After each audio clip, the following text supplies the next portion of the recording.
창세기 44장 1절에서 34절의 말씀으로 우리에게 주시는 하나님의 말씀에 함께 은혜 받기 원합니다. 지금 본문의 말씀은 요셉과 그의 형제들과의 관계에 대하여 계속하여 말씀해 주고 있습니다. 하나님께서 바로 왕에게 보여주신 꿈대로 이제 요셉이 그 꿈을 해석하여 주므로 7년 동안은 풍년이 있고 7년 동안은 가뭄이 지속될 때에 요셉이 애굽의 총리가 되어서 7년 동안 풍년이 있을 때에 곡식을 모든 성에 수량을 헤아릴 수 없을 만큼 가득히 그 곡식을 잘 저장해 두었습니다. 이제 풍년이 지나고 흉년이 시작되었을 때에 양식이 없으므로 애굽 사람들도 요셉에게 나와 곡물을 사고 그 주변의 나라들도 요셉에게 와서 곡물을 살 때에 오늘 야곱은 그의 자녀들을 보내어서 애굽에 가서 양식을 사오게 시킵니다. 그래서 먼저 첫 번째로 와서 그들이 요셉의 발 앞에 절을 하고 양식을 사서 돌아가게 되었는데 그 두 번째 이제 내려오게 될 때에는 오늘 그 막내 그 베냐민을 데리고 오라라고 요셉이 그렇게 그들에게 시킨 것입니다. 그래서 이제 그 형제들이 아버지에게 그 일을 말하였더니 야곱은 내가 사랑하는 아들 요셉도 잃었는데 이제 베냐민까지 잃어버리면 나는 죽을 수밖에 없다. 그러면서 그것을 허락하지 않던 중에 양식이 다 떨어졌기 때문에 또다시 양식을 구하러 가야 되는 그 시점에 그 형제들은 베냐민을 데려가야만 양식을 준다고 하였기 때문에 베냐민을 데려갈 수밖에 없다고 아버지께 간청하여서 그들은 이제 막내 베냐민을 데리고 함께 애굽 땅으로 가고 요셉에게 가게 된 것입니다. 그래서 이제 요셉은 그 형제들을 다시 만나게 될 때에 누구도 만나게 되었냐면 사랑하는 동생 베냐민도 만나게 된 거예요. 그 야곱에게는 아내가 4명이 있지 않습니까? 라헬과 레아와 라헬과 또 그 몸종들이 있었는데 야곱이 제일 사랑했던 아내가 라헬이잖아요. 근데 그 라헬은 처음에는 자녀를 낳지 못하다가 나중에 하나님의 은혜로 요셉을 낳았고 그리고 베냐민을 낳고 죽게 된 거예요. 그러니까 이제 야곱에게는 사랑하는 그 아내 라헬을 통하여 요셉과 베냐민 두 아들이 있었는데 요셉은 형들을 찾아 보냈다가 형들이 죽었다고 그렇게 말함으로 요셉을 더 이상 만나지 못하게 되고 베냐민 정말 그 한 아이를 이제 잃어버리면 더 살 수 없는 그때에 그러나 양식을 구하기 위해서는 베냐민을 또 데려갈 수밖에 없는 그 가운데서 형제들 가운데 누가 나서냐면 유다가 나서게 되는 거예요. 유다가 나서서 아버지에게 말하기를 베냐민을 데려가서 그 양식을 구해서 꼭 돌아오겠습니다. 그 일을 내가 책임지고 감당하겠습니다라고 유다가 아버지에게 그와 같이 약속을 꼭 하고는 이제 베냐민을 데리고 요셉에게로 간 거예요. 그리고 이제 요셉에게 갔을 때 요셉이 그들에게 양식을 죄송합니다. 충분히 그들에게 주었는데 요셉이 무슨 일을 행하냐면 청지기에게 명령하기를 그들에게 양식을 충분히 주고 그들이 가지고 온 돈도 돌려주고 그 자루에 내 은잔을 넣어라. 그런데 누구를 지정하는 것이죠. 누구에게 넣습니까? 베냐민의 자루에다가 은잔을 넣게 하고 그들이 떠난 지 얼마 되지 않아서 쫓아가서 그 일을 밝히라고 말하는 거예요.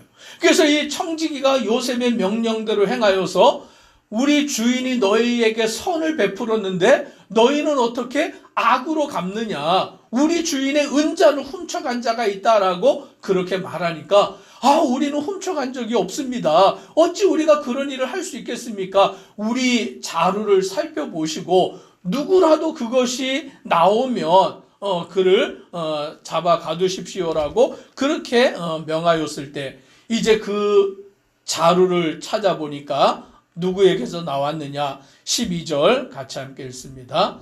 그가 나이 많은 자에게서부터 시작하여 나이 적은 자에게까지 조사하매 그 잔이 베냐민의 자루에서 발견된지라. 베냐민의 자루에서 발견됐어요. 그럴 수밖에 없었던 것이 요셉이 베냐민의 자루에 넣게 시켰기 때문인 것이죠. 그랬더니 이제 어떻게 행하느냐? 13절에 그들이 옷을 찢고 각기 짐을 나귀에 싣고 성으로 돌아가니라. 누구의 옷을 찢어요? 자기들의 옷을 찢은 거예요. 예전에 요셉을 시기했을 때는 형제들이 어떻게 했습니까?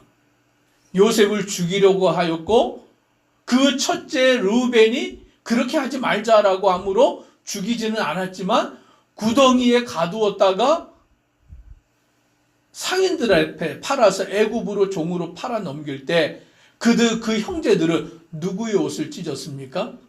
요셉의 옷을 찢었던 것이죠.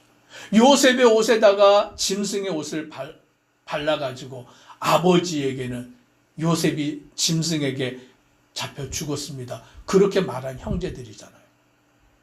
요셉, 자기들의 동생 요셉에게 그렇게 행한 자들인데 지금 베냐민의 자루에서 은잔이 나왔을 때는 누구의 옷을 찢습니까? 자기들의 옷을 찢는 거예요. 그 형제들의 모습이 달라지고 있는 것이죠. 바뀌어지고 있는 것이죠. 옛날에는 자기들만을 위하던 그들이 이제 베냐민이 그렇게 된 것에 대하여서 자기들의 옷을 찢고 이제 요셉의 집에 가서 땅에 엎드려서 오늘 그 요셉과 대면하게 되는 것을 보게 됩니다. 오늘 요셉이 너희가 어찌하여 이런 일을 하였느냐라며 그들을 다그칠 때에 16절 유다가 이렇게 말합니다. 같이 읽습니다. 유다가 말하되 우리가 내 주께 무슨 말을 하오리이까? 무슨 설명을 하오리이까? 우리가 어떻게 우리의 정직함을 나타내리이까? 하나님이 종들의 죄악을 찾아내셨으니 우리와 이 잔이 발견된 자가 다 내 주의 노예가 되겠나이다. 유다가 말하는 거예요. 그런데 유다는 우리들이 죄를 짓지 아니한 우리의 정직함을 어떻게 당신에게 우리가 이것을 나타낼 수 있겠습니까? 라고 말하면서 이 일이 이렇게 된 것은 하나님이 종들의 죄악을 찾아내셨으니 라고 말합니다. 이게 무엇을 두고 말하는 것이죠? 요셉에게 행했던 자기들의 죄에 대한 고백인 거예요. 옛날에 죄를 지을 때는 그걸 죄로 생각하지 않았던 거예요. 옛날에 죄를 지을 때는 그것을 당연한 것이라고 생각을 했던 것이죠.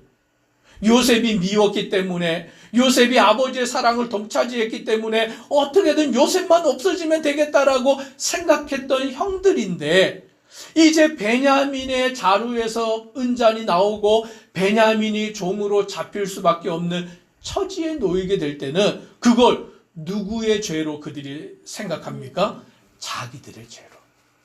우리가 죄를 지은 것, 하나님이 우리의 종들의 죄악을 찾아내셨다라고 말하면서 그 형제들은 베냐민만 종으로 잡히는 게 아니라 누구도요?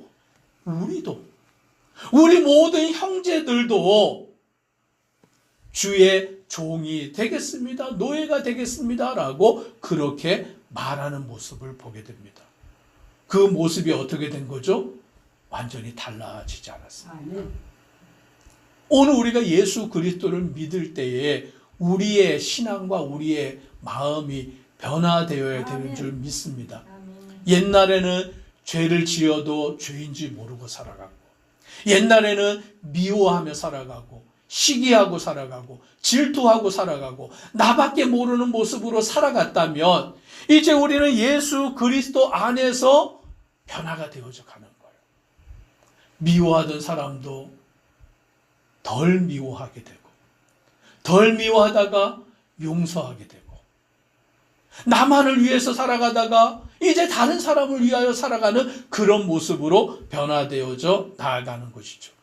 오늘 그런데 요셉이 그것을 허락하지 않습니다. 17절에 보니 요셉이 이르되 내가 결코 그리하지 아니하리라. 잔이 그의 그 손에서 발견된 자만 내 종이 되고 너희는 평안히 너희 아버지께로 도로 올라갈 것이라. 너희를 다 잡아두지 않겠다. 그것이 발견된 베냐민만 잡아두고 너희는 아버지께로 돌아가라 라고 말하는 거죠. 그 예전 같았으면 그렇게 했을 거예요. 예전의 형들이면 다행이다라고 생각하고 그렇게 했을 거예요. 그런데 지금은 아닙니다. 18절에 보니까 유다가 이렇게 말합니다. 같이 읽습니다. 유다가 그에게 가까이 가서 이르되 내 주여 원하건대 당신의 종에게 내 주의 귀에 한 말씀을 아뢰게 하소서. 주의 종에게 노하지 마소서. 주는 바로와 같으심이니이다. 유다가 요셉에게 한 말씀만 아뢰게 하옵소서. 노하지 마시고 들어주시옵소서라며 그 사정을 고하는 것을 보게 됩니다. 자기들은 평안히 갈 수 있지만 그렇지 아니하고 지금 이 일 가운데서 우리가 이 베냐민을 아버지께로 데리고 가지 아니하면 그 아버지는 죽을 수밖에 없습니다. 사랑하는 아들 요셉을 잃어버려서 슬픔에 잠겼던 그 아버지가 이제 그 베냐민 하나밖에 없는데 그 형제들도 그것을 인정하고 있는 것이죠. 이 베냐민마저 아버지에게 데려가지 않는다면 그 아버지가 깊은 슬픔에 빠져 죽을 수밖에 없습니다. 그래서 30절에 아버지의 생명과 아이의 생명이 서로 하나로 묶여 있거늘 이제 내가 주의 종 우리 아버지께 돌아갈 때에 아이가 우리와 함께 가지 아니하면이라고 말합니다. 즉 베냐민의 생명과 그 아버지 야곱의 생명이 서로 하나로 묶여 있다라고 말하는 것이죠. 예전에는 아버지가 요셉만 사랑하니까 형제들이 요셉을 어떻게 했어요? 미워하고 시기하고 죽이려고 했는데 지금은 아버지가 베냐민을 사랑하는 것을 형제들이 받아들이는 거예요. 인정하는 거예요. 그것을 가지고 시기하고 질투하지 않고 있는 그 모습을 보게 되는 것이죠. 오늘 저와 우리 성도님들의 마음이 이와 같이 변화되기를 주님의 이름으로 축복합니다. 예전에는 누가 더 사랑을 받는 것 같으면 꼴 보기도 싫고 질투가 나고 밉고 막 이랬는데 이제는 그것을 다 받아들일 줄 아는 마음이 되기를 주의 이름으로 축복합니다. 우리는 그렇지 않지만 어떤 경우에 보면 목사님이 누구만 막 총애하고 누구만 막 사랑하는 것 같으면 성도들이 어떻게 한다고요? 목사님이 저 사람만 사랑해. 목사님이 저 사람만 인정해. 그러면서 막 시기하고 질투가 발생하는데 그게 아닌 거예요. 오늘 이 형제들이 아버지가 요셉만 사랑했을 때는 그랬는데 이제 베냐민만 사랑하는 것에 시기하고 질투하고 미워하지 아니하고 아버지의 생명과 베냐민의 생명이 하나입니다라고 말합니다. 그러면서 뭐라고 이야기합니까? 32절 같이 읽습니다. 주의 종이 내 아버지에게 아이를 담보하기를 내가 이를 아버지께로 데리고 돌아가지 아니하면 영원히 아버지께 죄짐을 지리이다 하였사오니 이제 주의 종으로 그 아이를 대신하여 머물러 있어 내 주의 종이 되게 하시고 그 아이는 그의 형제들과 함께 올려 보내소서. 아멘. 유다가 뭐라고 얘기한다고요? 이제 주의 종으로 그 아이를 대신하여 머물러 있어 내 주의 종이 되게 하시고 베냐민을 대신하여 누가 종이 되겠다는 거예요? 유다 자신이. 내가 차라리 종이 되겠으니 노예가 되겠으니 나를 그 아이 베냐민을 대신하여 노예로 삼으시고 그 아이와 다른 형제를 돌려보내소서라고 말하는 것이죠. 우리는 이 모습에서 예수 그리스도의 모습을 아멘. 발견하게 됩니다. 우리를 위하여 십자가에 죽으시는 예수님의 은혜와 그 사랑. 예전에 우리가 누구를 미워했다면, 예전에 우리가 누구를 용서하지 못하였다면, 예전에 우리가 누구에 대하여 시기와 질투가 가득했다면, 이제 우리는 그것을 내려놓고 이 유다와 같이, 예수님과 같이, 주님, 내가 그 사람의 잘못을 책임지겠습니다. 내가 그 사람의 잘못을 대신하겠습니다. 주님, 나를 잡으시고 저 사람을 용서하여 주옵소서.